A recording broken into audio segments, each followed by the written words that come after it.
Yo, what's up? This is just a quick video shoot. It's kind of unscripted, not planned at all.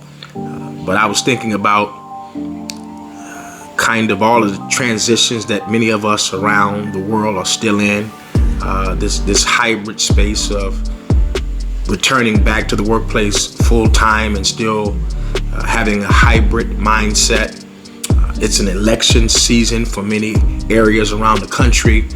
Some serious decisions have to be made regarding the politics of those particular areas, how that's going to impact the working class, how that's going to impact those who need assistance as we're still recovering from this plethoric pandemic. There's just still a lot going on. It's great. I have the game on in the background, and it's great to kind of pull away and engage in some entertainment and watch these athletes leverage their amazing kinesthetic gifts for our enjoyment. But certainly that is an opportunity for many of us to escape for just a moment. But we got some real work to do.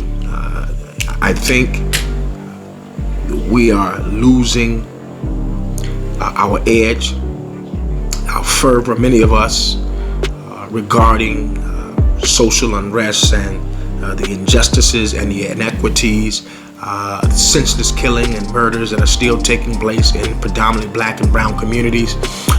If you just follow the news, it may not be on mainstream news, but if you are a lover of information and if you're tracking with how humanity is doing overall, particularly those of us whose skin has been kissed by nature's sun, you will realize that there are still things that are going on that are impacting us in tremendous ways. And so can I encourage those of us of goodwill and those of us who love people, who love goodwill, that we will stay relentless, that we will continue to be intentional in highlighting and exposing the obvious and disparaging things that are happening to people simply because of differences. And we have a responsibility, particularly those of us who have placed ourselves in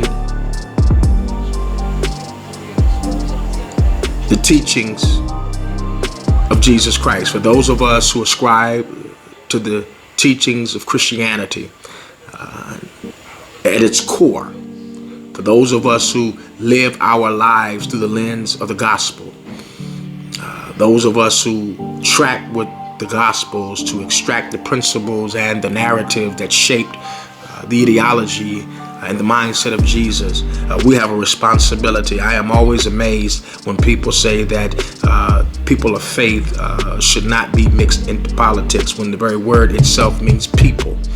And so we have to ensure, and we have a responsibility, a moral and ethical responsibility to ensure that the spaces and the places that we show up in on a daily basis are better because of us. And if we ever are to transition or to leave, they should be better because we were present when we're gone. And so we have some real work to do. I want to say thank God to those who are remaining diligent and on the front line, who are not just trying to make front page news and not just jumping in when it's hot and it's popular to do so, but those who live and breathe that others' lives might be better. So let's do that, whether you are a teacher, an athlete, a custodial engineer, whether you are a student, a parent. We all have a responsibility and an obligation to make this place better. I believe it was Muhammad Ali who said a part of our responsibility, one of the ways that we pay rent on earth, is the way in which we treat one another.